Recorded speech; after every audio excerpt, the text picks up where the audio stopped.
Students, कक्षा 10वीं के विषय बीजगणित में आपका हार्दिक स्वागत है। विद्यार्थियों, आज हम एक नए लेसन की शुरुआत करते हैं जो हमारा प्रकरण 3 है। इस प्रकरण का नाम है अंकगणितीय श्रृंखला। इंग्लिश में इसे कहा जाता है एरिथमेटिक प्रोग्रेशन। जैसे लेसन का नाम ही दिया है अंकगणितीय श्रृंखला, तो हम देखते हैं इसके अंदर कुछ टर्म्स आए हैं, कुछ पद आए हैं जिनके क्रमशः नाम यहाँ पर दिए गए हैं। पहले इन नामों का मतलब क्या है वो समझेंगे, उसके एग्जाम्पल्स देखेंगे और उसके बाद हम अपने एक्सरसाइज 3.1 पर आएंगे। तो विद्यार्थियों देखिए, पहला है अनुक्रमणिका, जिसको इंग्लिश में कहा जाता है सीक्वेंस। अनुक्रमणिका आप अपनी पुस्तक के जब आप ओपन करते हो तो जो आप पहला दूसरा पन्ना उलटने के बाद आप देखते हो कि वहाँ पर दिया होता है अनुक्रमणिका, जिसको इंडेक्स कहा गया है। तो अनुक्रमणिका, जैसे मैंने आपको बताया कि उसको इंडेक्स कहा गया है, तो वहाँ पर आप देखते हो कि पाठ को क्रम से किस प्रकार कौन सा पाठ आएगा, कौन से पेज पर है, यह आपको बताया गया होता है। उसी प्रकार यहाँ पर ये जो अनुक्रमणिका है जिसको सीक्वेंस कहा गया है, सीक्वेंस को जैसे हम कहते हैं कि एक के बाद एक क्रमशः लगाना। देखते हैं इसकी परिभाषा क्या दी हुई है। प्राकृतिक संख्याओं जैसे विशिष्ट क्रम से लिखे गए संख्या समूह को अनुक्रमणिका अर्थात सीक्वेंस कहते हैं। तो विद्यार्थियों ध्यान से देखिए, क्योंकि ये मतलब इसके जो भी मतलब हैं वो समझना बहुत ही अनिवार्य है। प्राकृतिक संख्याओं जैसे विशिष्ट क्रम से लिखे गए, अर्थात जो प्राकृतिक संख्या कौन सी है, 1 2 3 4 5 6 इत्यादि। प्राकृतिक संख्याओं जैसे विशिष्ट क्रम से लिखे गए संख्या समूह को अनुक्रमणिका कहते हैं। आइए एग्जाम्पल देखते हैं। देखिए एग्जाम्पल में आपको दिया हुआ है 1 2 3 4 5 6 7, ऐसे क्रम से आएगा। अब आप देखोगे ये जो आपको सीक्वेंस दिया हुआ है, अनुक्रमणिका दी गई है, इससे हमें क्या समझ में आ रहा है कि यहाँ पर देखिए एक में हमने 1 जोड़ दिया 2 में 1 जोड़ दिया 3 में 1 जोड़ दिया 4 में 1 जोड़ दिया 5 में 1 जोड़ दोगे 6। इस प्रकार से इन दो संख्याओं के बीच में आप देखोगे, आपको समझ में आएगा कि हमें 1 जोड़ दे रहे हैं। इसमें भी आप 1 जोड़ रहे हो, यहाँ भी 1 जोड़ रहे हो, यहाँ पे 1 जोड़ रहे हो। मतलब दो संख्याओं को लाने के लिए, जैसे पहले के बाद दूसरा लाने के लिए, दूसरे के बाद तीसरा लाने के लिए, तीसरे के बाद चौथा लाने के लिए, चौथे के बाद पांचवा लाने के लिए हम सब में 1 जोड़ दे रहे हैं। तो इस प्रकार उसमें एक विशिष्ट क्रम बन रहा है। तो इस प्रकार विशिष्ट क्रम को जब हम एक समूह के रूप में लिखते हैं तो वही अनुक्रमणिका होती है। आइए दूसरा एग्जाम्पल देखते हैं। यहाँ पर देखिए, ये आपकी प्राकृतिक संख्या हो गई। अब यहाँ पर देखिए 3 5 7 9 11, ये संख्याएं विषम संख्याएं हैं। ठीक है, विषम संख्याएं हैं, लेकिन 3 है, 3 में हमने 2 जोड़ दिया 5 में 2 जोड़ दिया 7 में 2 जोड़ दिया 9 में 2 जोड़ दिया 11, तो सब में 2 जोड़ा गया है। तो इस प्रकार से यहाँ पर एक विशिष्ट क्रम बन रहा है और यह एक संख्याओं का समूह है जो विशिष्ट क्रम में लिखा गया है। इस प्रकार इसे भी हम अनुक्रमणिका कहेंगे। अगला आप जो थर्ड एग्जाम्पल देख रहे हो उसमें आप देखो 1 है, अगर 1 का वर्ग करोगे तो 1, 2 का वर्ग करोगे 4, 3 का वर्ग करोगे 9, 4 का वर्ग करोगे 16, 5 का वर्ग करोगे 25। तो इन सभी संख्याओं का वर्ग किया गया है। तो इस प्रकार इसमें भी आप देख रहे हो कि सभी संख्याओं में वर्ग किया गया है। तो ये भी एक विशिष्ट क्रम है संख्याओं का जिसमें वर्ग किया गया है, और इस प्रकार की संख्या समूह को हम अनुक्रमणिका कहते हैं। आपको अनुक्रमणिका क्या है किसे कहते हैं ये समझ में आया होगा। अनुक्रमणिका का मतलब है कि दी गई जो संख्याओं का समूह है उसमें एक क्रम का निश्चित होना, एक नियम के तहत एक क्रम बनना, उसे ही हम अनुक्रमणिका कहते हैं। तो ये हो गई अनुक्रमणिका। आगे चलते हैं और देखते हैं कि इसमें और कौन कौन से पद हमें प्राप्त होते हैं। तो देखिए अगला है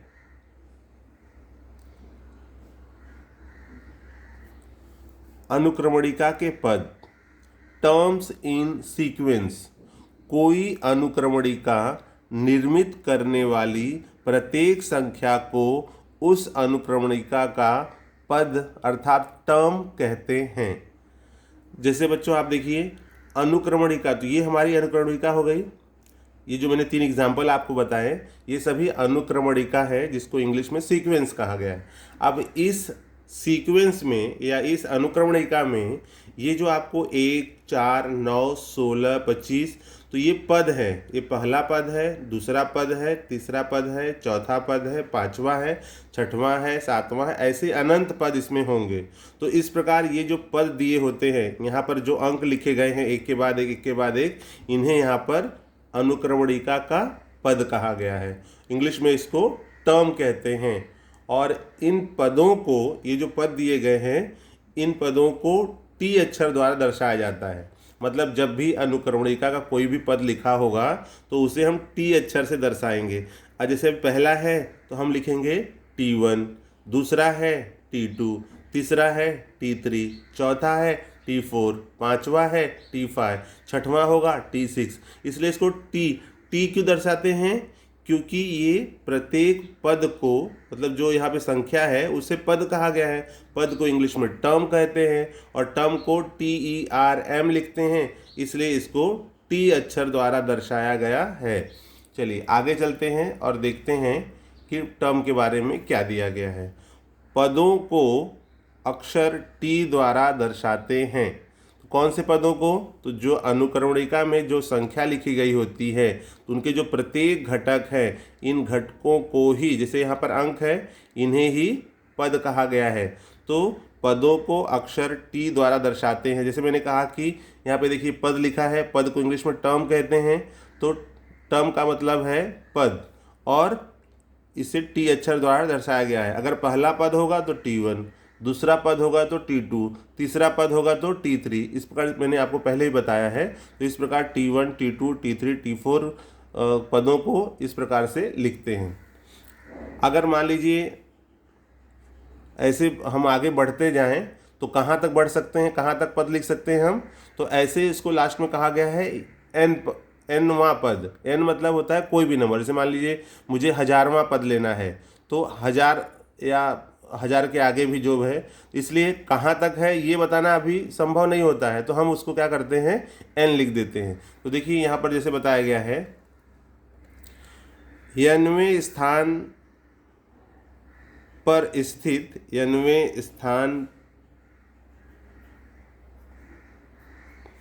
90वें स्थान पर स्थित पद को nवां पद, इसे TN द्वारा दर्शाते हैं। अर्थात जो अंतिम पद होगा, यहाँ पे है TN अर्थात number of term. Number of term मतलब कि जैसे nवां पद कहा गया। अब n के जगह पे कुछ भी हो सकता है, 10 हो सकता है, 20 हो सकता है, 50 हो सकता है, 100 हो सकता है, 1000 हो सकता है। इसलिए इसको nवां पद कह दिया गया है और इसे TN द्वारा दर्शाते हैं, क्योंकि टर्म जो है आपका पहला होगा। जैसे पहला है तो T1, दूसरा है तो T2। अभी मान लो मुझे 100वां पद ज्ञात करना है तो T100 लिखूंगा। तो अभी यहाँ पर जो n बताया गया है, n का मतलब यहाँ किसी संख्या से है। अब वो कौन सी संख्या है ये हमें नहीं पता। जैसे आपने गिना, इसको काउंट किया 1 2 3 4 5 6, तो कहाँ तक जाएगा ये नहीं पता। तो जो लास्ट का होता है उसको n टर्म कहा गया है और n टर्म लास्ट का जो भी पद लिखना होगा उसे हम TN द्वारा दर्शाएंगे। चलिए आगे बढ़ते हैं और देखते हैं कि इसमें और कौन से टर्म्स आए हुए हैं। तो देखिए यहाँ पर है सामान्य अंतर, जिसको कहते हैं कॉमन डिफरेंस। सामान्य अंतर, कॉमन डिफरेंस, ये बताया गया है किसी अंकगणितीय श्रृंखला या श्रेणी के दो क्रमिक पदों के अचर अंतर को सामान्य अंतर कहते हैं। जैसे कोई भी दो पद ले लें, हम पहले के एग्जाम्पल में देख लेते हैं। चलिए ये एग्जाम्पल देखिए, 1 और 2, पहला वाला जो क्वेश्चन है, इसमें पहला जो एग्जाम्पल है 1 और 2, तो यहाँ पर ये T1 है, T2 है, T3 है, T4 है, T5 है। तो T2 में से T1 माइनस कर दो, 1 मिलेगा। T3 में से T2 माइनस कर दो, 1 मिलेगा। T4 में से T3 माइनस कर दो, 1 मिलेगा। T5 में से T4 माइनस कर दो, मतलब हमेशा दूसरे में से पहला माइनस करना है, तीसरे में से दूसरा, ऐसा नहीं पहले में से दूसरा, हमेशा आपको T2 में से T1, T3 में से T2, T4 में से T3, T5 में से T4। तो आप देखोगे इन सबके बीच में एक आपको समान संख्या आ रही है। 2 में से 1 गया 1, 3 में से 2 गया 1, 4 में से 3 गया 1, 5 में से 4 गया 1। तो यहाँ पर 1 आ रहा है। वो जो 1 आया है वो दो पदों में सामान्य अंतर है, जिसको हम कॉमन डिफरेंस कहते हैं। वैसे यहाँ भी है, 5 में से 3 गया 2, 7 में से 5 गया 2, 9 में से 7 गया 2, 11 में से 9 गया 2, तो सब में 2-2 आ रहा है। वो जो 2 आया है उसे ही सामान्य अंतर या कॉमन डिफरेंस कहते हैं, जो यहाँ पर मैं आपको परिभाषा द्वारा समझाने का प्रयास कर रहा हूँ। अब आप देखिए सामान्य अंतर क्या है। किसी अंकगणितीय श्रेणी के दो क्रमिक पदों के अचर, अचर मतलब कांस्टेंट, अचर का मतलब है कि पूरे जितना भी आप अंकों में घटाना करोगे तो आपको जो डिफरेंस आएगा वो सामान्य अंतर उसे कहा गया है। मतलब आपको एग्जाम्पल है जो उसका सूत्र दिया हुआ है सामान्य अंतर का, अगला पद माइनस पिछला पद। अगला पद जैसे मैंने कहा कि मान लीजिए पहला पद 1 है और दूसरा पद 2 है, तो 2 में से 1 घटाओगे, 2 में से 1 गया 1। तो इस प्रकार से जहाँ भी आपको अनुक्रमणिका दी गई है और अनुक्रमणिका देने पर जब हमें पूछा गया है सामान्य अंतर ज्ञात करो, तो सामान्य अंतर में जब हम दूसरे में से पहला घटाएंगे, तीसरे में से दूसरा घटाएंगे, चौथे में से तीसरा घटाएंगे, पांचवें में से चौथा, मतलब अगले में से पिछला घटाते जाएंगे, तो हमें अगर उत्तर सामान्य मिलेगा, मतलब एक ही उत्तर मिलेगा बार बार, तो इस प्रकार हमें कांस्टेंट उत्तर मिलता है, उसे ही हम कहते हैं सामान्य अंतर, और इसे अंग्रेजी के डी अक्षर द्वारा दर्शाते हैं। आगे बढ़ेंगे और हम देखेंगे हमारा जो मेन पार्ट है हमारा अंकगणितीय श्रृंखला। तो विद्यार्थियों हम देखेंगे कि अंकगणितीय श्रृंखला क्या है। अंग्रेजी में इसे अरिथमेटिक प्रोग्रेशन कहा गया है। दी गई अनुक्रमणिका में किन्हीं दो क्रमिक पदों का अंतर अचर हो तो उस अनुक्रमणिका को अंकगणितीय श्रृंखला अर्थात एरिथमेटिक प्रोग्रेशन कहते हैं। देखिए यहाँ पर लिखा हुआ है Tn+1 माइनस Tn, ये जरा आपको समझना है। Tn+1 माइनस 1 का क्या मतलब है। मान लीजिए मैंने n लिया 5, तो T5+1 T6 हो गया, माइनस Tn। अब Tn क्या है, n मैंने क्या लिया था 5, तो यहाँ पर 6 हो गया और यहाँ पे 5 हो गया, तो 6 में से 5 माइनस करोगे 1। मान लीजिए मैंने यहाँ पे 7 लिया या 6 ले लिया, सपोज 6 लोगे तो 6+1 7, और यहाँ पे 6 है तो 7 में से 6 गया 1। तो इस प्रकार जहाँ पर दो पदों में माइनस करने पर अगर आपको जो पद मिल रहा है वो समान मिल रहा है, मतलब अगर उसमें 5 क्रम दिए गए हैं और पांचों क्रम को जब आप घटा लेते हो तो घटाने पर अगर एक ही उत्तर आता है, तब हम कहते हैं कि दी गई अनुक्रमणिका अंकगणितीय श्रृंखला है। आइए एग्जाम्पल के माध्यम से समझते हैं। देखिए आपको एग्जाम्पल में दिया हुआ है 1, 4, 7, 10, 13 और पूछा गया बताओ कि अंकगणितीय श्रृंखला है या नहीं। तो देखिए 4 में से 1 माइनस करो 3, 7 में से 4 करो 3, 10 में से 7 करो 3, 13 में से 10 घटाओ, मतलब सब में 4 में से 1 घटाया 3, 7 में से 4 घटाया 3, 10 में से 7 घटाया 3, 13 में से 10 घटाया 3। इस प्रकार अगली जो भी संख्याएं आएंगी सब में आप घटाने पर देख रहे हो 3 आ रहा है। तो 3 यह क्या है, दो पदों में सामान्य अंतर है। और इस प्रकार जब दो क्रमिक पदों में सामान्य अंतर अचर हो, मतलब कांस्टेंट हो, फिक्स एक ही उत्तर हो, तब हम कहेंगे कि दी गई अनुक्रमणिका या जो दिया गया सीक्वेंस है वो अंकगणितीय श्रृंखला है। फिर से रिपीट कर रहा हूँ, आप दूसरे में से पहला, तीसरे में से दूसरा, चौथे में से तीसरा, पांचवें में से चौथा, इस प्रकार घटाने पर यदि आपको उत्तर सामान्य मिलता है, समान मिलता है, समान का मतलब है एक ही जैसा मिलता है, तो उस प्रकार दी गई अनुक्रमणिका को हम अंकगणितीय श्रृंखला कहते हैं। दूसरा देखते हैं, 6, 12, 18, 24 ऐसे दिया हुआ है। तो इसमें जैसे अभी टेबल है 6 कम 6, 6 दूनी 12, 6 त्रिक 18, 6 चौक 24, ये तो टेबल है। लेकिन यहाँ पर आप देखो 12 में से 6 घटाओगे 6, 18 में से 12 घटाओगे 6, 24 में से 18 घटाओगे 6। इस प्रकार आप देख रहे हो जो दो पद हैं, इन दो पदों में जितने भी दो पद हैं आप दो दो पद लेते जाइए। इसमें आप देखो जो भी आपको अंतर मिल रहा है वो समान मिल रहा है, मतलब 6 मिल रहा है। वो जरूरी नहीं 6 मिलेगा, ऐसे बहुत सारे जैसे पद होंगे वैसे उत्तर आएंगे। लेकिन अगर एक ही जैसे उत्तर मिल रहे हैं तो, और वो एक ही जैसे जो उत्तर हैं वो कांस्टेंट हैं मतलब अचर हैं, और इस प्रकार जब उत्तर प्राप्त होगा तो दी गई अनुक्रमणिका को हम कहेंगे अंकगणितीय श्रृंखला।